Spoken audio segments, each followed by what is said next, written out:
Hi, boys and girls. I'm going to read you two things now. One's very short and one's just a little bit longer. I mean, not very long, but long, but not as... Anyway, you'll hear. So the first one's called Song of the Pop Bottlers by somebody named Morris Bishop. And here's a picture, and it's just, there's a bunch of pop bottles with that would have soda in them, that kind of pop. Pop bottles in pop shops. The pop bottles, pour pop drops. When pop drops pop bottles plop. Pop bottle tops topple, pop mops slop. Stop, popple drop bottle, stop pop stop. When pop bottles pop. It was kind of fun, huh? And then here's one of my favorites, because the guy who's in the main character, here's a picture of him. It's the only picture in the story. But that's the guy that's in this story is named Alexander, which is the long version of my name, Alex. So this is fun. It's called Alexander and the Terrible No Good, or no, this one is called Alexander and the Terrible, Horrible, No Good, Very Bad Day by Judith Voist, I think. And the illustration, the drawing was by somebody named Ray Cruz. And that's Alexander right there. So here we go. Let me get back to the first page. This is Alexander talking. And it's why he had a terrible, horrible, no good, very bad day. I went to sleep with gum in my mouth, and now there's gum in my hair. And when I got out of bed this morning, I tripped on the skateboard, and by mistake I dropped my sweater in the sink while the water was running, and I could tell it was going to be a terrible, horrible, no good, very bad day. At breakfast, Anthony found a Corvette Stingray car kit in his breakfast cereal box, and Nick found a Junior Undercover Agent code ring in his cereal box, but in my cereal box, all I found was breakfast cereal. I think I'll move to Australia. In the carpool, Mrs. Gibson let Becky have a seat by the window. Audrey and Elliot got seats by the window too. I said I was being scrunched. I said I was being smushed. I said if I don't get a seat by the window, I am going to be car sick. No one even answered. I could tell it was going to be a terrible, horrible, no good, very bad day. At school, Mrs. Dickens liked Paul's picture of the sailboat better than my picture of the invisible castle. At singing time, she said I sang too loud. At counting time, she said I left out 16. Who needs 16? I could tell it was going to be a terrible, horrible, no good, very bad day.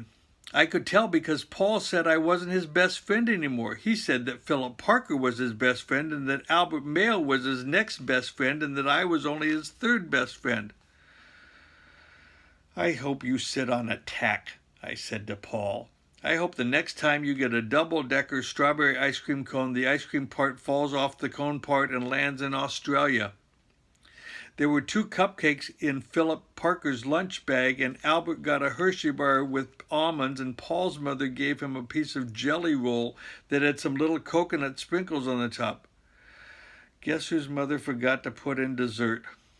It was a terrible, horrible, no good, very bad day.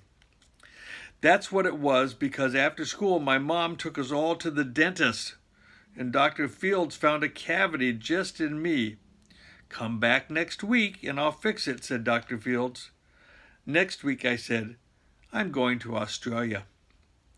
On the way downstairs, the elevator door closed on my foot, and while we were waiting for my mom to go get the car, Anthony made me fall where it was muddy, and then when I started crying because of the mud, Nick said I was a crybaby, and while I was punching Nick for saying crybaby, my mom came back with the car and scolded me for being muddy and fighting. I am having a terrible, horrible, no good, very bad day, I told everybody. No one even answered. So when I went to the shoe store to buy, we went to the shoe store to buy some sneakers. Anthony chose white ones with blue stripes. Nick chose red ones with white stripes. I chose blue ones with red stripes, but then the shoe man said we're all sold out. That they made me buy plain old white ones, but they can't make me wear them. So those are that picture is at the shoe store with the shoes. They're just the plain old white shoes.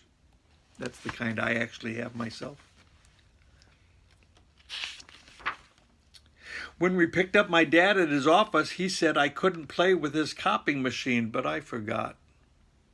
He also said to watch out for the books on his desk, and I was careful as could be except for my elbow.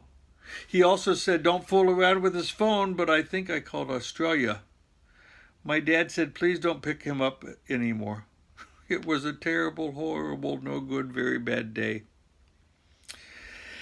There were lima beans for dinner, and I hate limas. There was kissing on TV, and I hate kissing.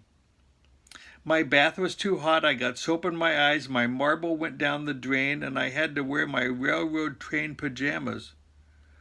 I hate my railroad train pajamas.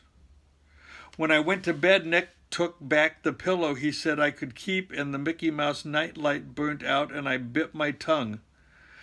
The cat wants to sleep with Anthony, not with me.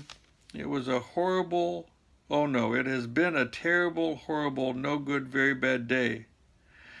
My mom says some days are like that, except in Australia. There you go, boys and girls. There's a story for you. I hope you enjoyed that, and I will look forward to reading to you again soon, and I hope you're doing good and having a wonderful, very good, excellent day, and keep having as many of them as you can. We'll see you later. Bye-bye.